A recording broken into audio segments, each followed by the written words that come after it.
Frang and Mack, here we go again here, our NBA edition of the night, breaking down the biggest Celtics game really since, I know they made the playoffs last year. This is the biggest Celtics game we've had since they were in the playoffs with KG and Pierce a couple of years ago. The So Boston Celtics about to knock off the 23-0 Golden State, defending world champion Golden State Warriors at TD Garden tomorrow night. It's happening. Everyone can feel it. They got them in the right position. They're on the East Coast. Klay Thompson's hurt. They're getting tired. Celtics are ready to go. So you just declared that this is the biggest game probably in Brad Stevens' tenure. Yes. Since you're disregarding the playoff run last year, which I think was crucial to a coach who's never tasted postseason success in the NBA and a team that was very young. I won't go as far as saying it's the most important game in their tenure, but I do think it's up there, probably regular season game. I say this because Golden State's 23-0. They are by far the best team in the league. Steph Curry, 32 points a game, probably going to win the MVP, may even be taking over LeBron's status as best player in the world. But I digress. I think the Celtics are outright going to win tomorrow night. They're probably underdogs, heavy underdogs, as Golden State comes into town. I think they're tired. It's a phenomenal run. It's the second longest winning streak in NBA history. The other night, they were up 40 against the Indiana Pacers. They come back. Their bench wasn't getting it done. Luke Walton put the starters back in. Klay Thompson got hurt. According to ESPN, he's about 70%, which is still great. But I think as someone who's played sports, been around sports my whole life, I think that going for the record, if you look at maybe the 07 Patriots, week 17, putting your guys back in to kind of go for that comeback, go for the record, when the more important goal is to win a championship. So they really – listen, anyone gets hurt. Steph Curry, gets hurt. I never want to wish anybody wrong or harm. But if one of them goes down, that's huge. You don't want to push someone too hard. I know they want to keep going for this record, but I think you got to rest them. I know they're not even playing huge minutes, but there's a lot of pressure. Let's go now to this Nesson video. Golden State, as we mentioned, in town early. They were at Emerson College right now in the Boston Common for practice. Video courtesy of Nesson.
So, we got a hot Golden State team coming in, but I think at one point, the fire is going to run out for right now. They might lose 2 in a row and then go on another 10, 15 game winning streak, They're the best team in the world. They're the best basketball team in the world. They have Steph Curry, who's phenomenal.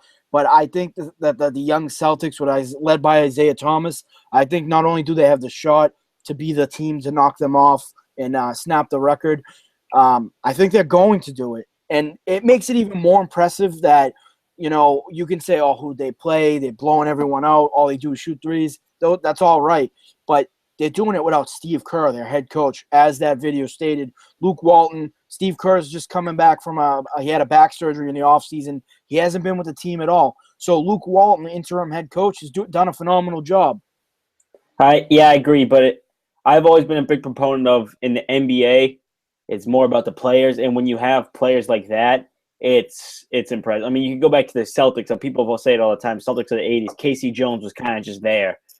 He went there, he was like the teacher who kind of just kept everything in line. He just let his insanely talented players just go out there and play, and that's what's happening in Golden State. You got probably the best player in the world right now with Steph Curry just doing what he does, and you guys got around like Klay Thompson, Draymond Green. They're just insanely talented. They move the ball so well, and they just play team basketball. And that's when the coach just kind of goes aside, as opposed to a team like the Celtics, where I think you need a good coach to kind of get all these younger players to play with each other, like Brad Stevens is. Yeah, you're right. There's no point dissecting the roster because Golden State is a better basketball team. They have more talent. They have Steph Curry. I think he's creeping up on LeBron as that status quo of being the best in the world. There's no doubt. He's phenomenal. 32 points a game. He's shooting beyond 40% from the three-point line, which is crazy for someone who shoots that many threes that he's knocking them down. And I think they have, in my opinion, the best utility player in the NBA in Draymond Green. He does it all. He may not score or average 25 a game, but he'll score 15, grab 10 rebounds, 7 assists, and block 3 shots. This man does it all. Every good team and every championship caliber team has that one guy. The Patriots in the mid-2000s, they had Troy Brown and Kevin Falk and guys like that who are just great utility players. And even in the Celtics run with the big three in '08, what's Leon Poe? Leon Poe came through. James Posey. Yep, and James Posey, who not only lockdown defender, could pull up from 3. So these utility guys who are not really, the ones who are going to drop 25 a game, but they kind of make every other play happen. They hustle hard. They're involved in the action. Draymond Green does that for the Golden State Warriors, and it shows. He's one of the main guys there. He doesn't get a lot of love because it's Steph Curry, then Klay Thompson, then Draymond Green. But he, I think, is an underappreciated player, steps up in the big moments. And also, by the way, they have the reigning finals MVP, Andre Iguodala. So this team is incredibly deep. And I'd like to see how David Lee faces off against his former team. That's something I was going to bring up because it didn't seem like I heard him talking earlier, and it does in the beginning of the season too during Celtics media day. It doesn't sound like he really wants to be in Boston. I mean, obviously you're coming off a team like that, and then you're playing here. The Celtics are a fun team to play with, but I mean, let's be realistic. For a veteran, that's kind of a hard adjustment going from the best in the world to a team that's kind of on. I wouldn't say in rebuild mode, even though they are, but they're on the finished rebuild mode. I think that now, starting with that 40 and 42 finish last year, they made the playoffs. I think they're a playoff team again this year. And they can easily be – the way I know it's so early in the season, it's such a logjam right now in the Eastern Conference that one game could put you into 4th and one loss could put you back down to like 10th. And with the win, they dropped from 9th to 7th with one win and a couple teams losing. So I do think they're a playoff team. They're on the rise. They're in the right direction. And there have been reports that David Lee is unhappy with his minutes, his usage, his ball ball control. That was reported on the Sports Hub greatly this week here in the Boston market. So he may be unhappy right now. Just, we need that veteran big guy. I think he'll eventually work out those kinks. I agree. I think he's, especially tomorrow, if the Golden State comes out and plays like they play, which we don't think they will, but if they come out and play like they play, he'll really realize, oh man, I had it pretty good there. I wish I was back. But getting back to this game, I think the Celtics, it's going to be tough for them to outscore Golden State, but I think this could just be a night where the Celtics catch them off guard on this long road trip, and they really kind of put it to them on defense. And Golden State might be just a night where they miss some shots, and the Celtics are going to be ready to go. Friday night, the Garden is going to be electric. And I wasn't saying that was necessarily the biggest game of Brad's season era so far. I think it's just the most hyped game around this area of late. I mean, everyone knew going into the playoffs last year that they were going to lose. We didn't all think they're going to get swept, but this is a game that the Celtics can really put themselves. Game, maybe two, and then at that point, anything happens when you can steal a game. And I agree. But I love my stats, Mac. I love them. I got an interesting stat for you. There's no doubt Golden State is the number 1 scoring team in the NBA. They light it up every game.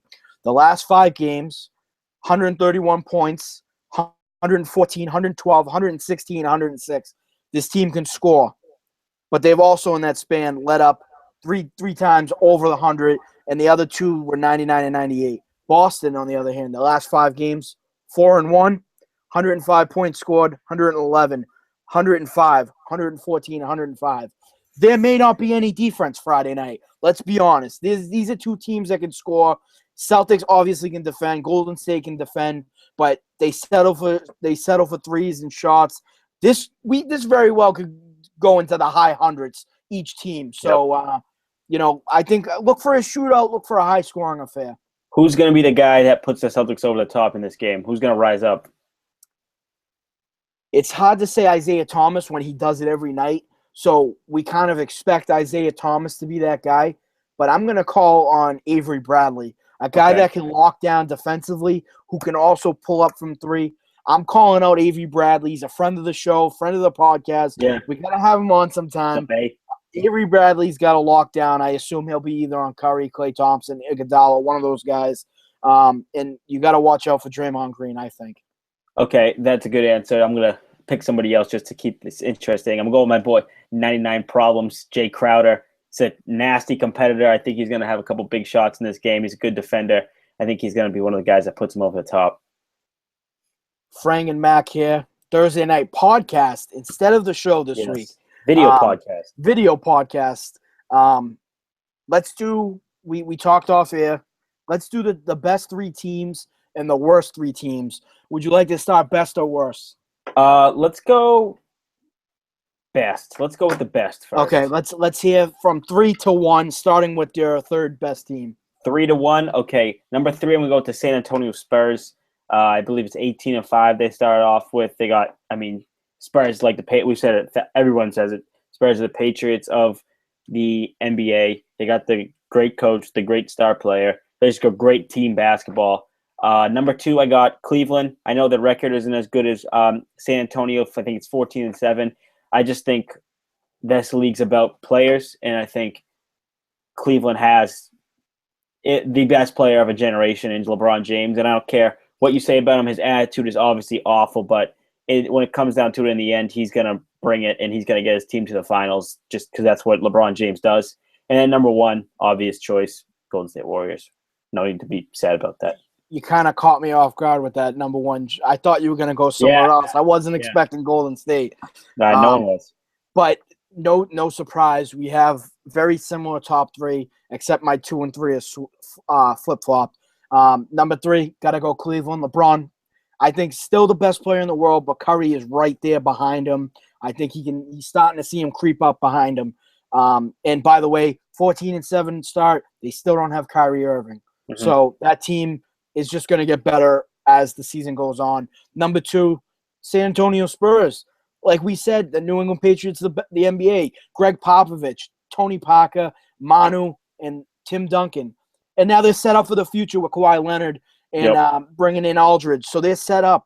They're an 18-5 in there, a quiet 18-5, because Golden State in that West is getting all the credit at 23-0.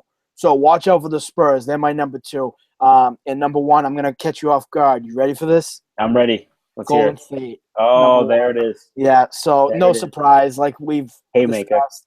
No surprise there. There's not even anything else to be said. They're playing the best basketball right now. They may have a shot to break, the Michael Jordan Bulls 72-10 record. It's a record. I mean, I'm sure another final appearance win would be better, is more beneficial, but I think they're going for it. Yep, they're a quarter of the way through the season, and they're without a loss, so they're on the path.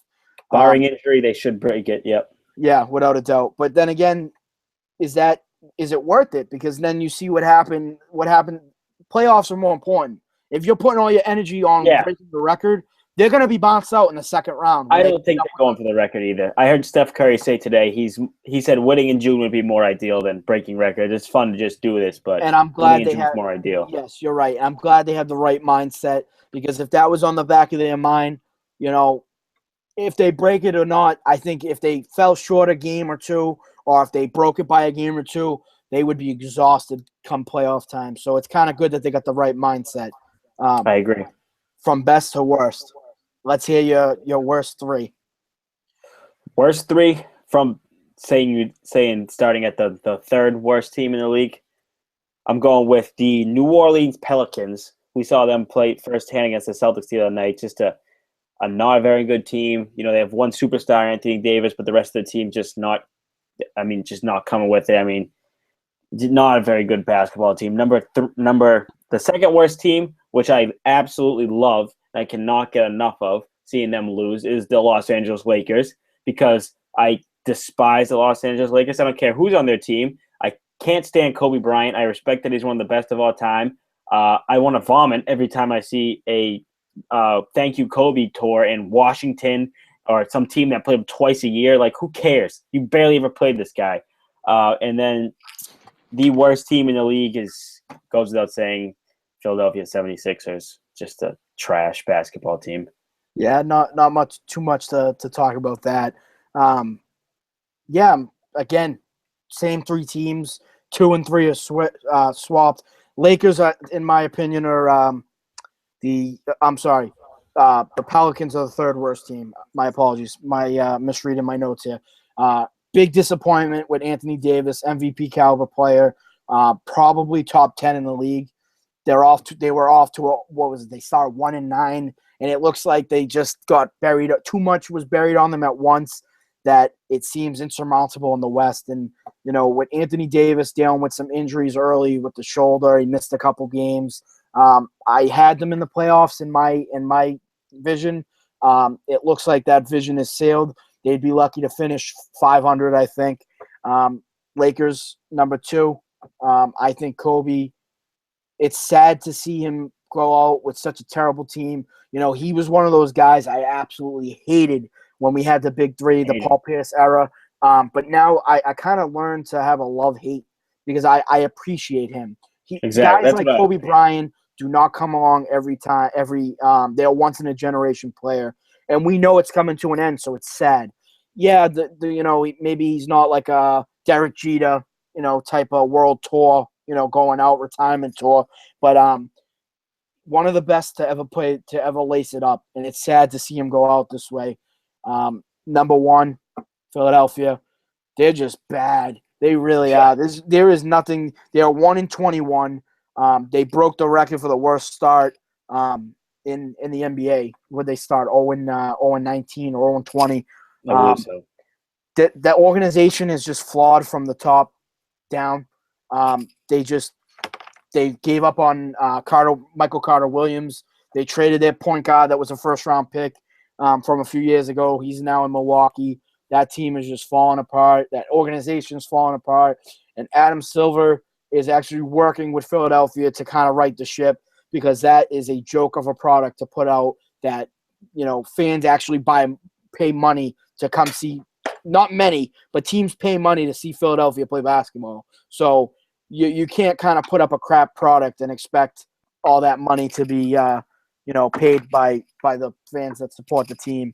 So, especially in Philly, when you got a diehard sports fan base. This isn't Charlotte where people don't care. It's Philly. They care about their sports teams. Philadelphia, they also will turn on you, though. They turned on T.O. Exactly. They've turned on the Eagles many times. They will turn on their sports teams. Yeah, exactly. They'll turn and they won't go to games like they should.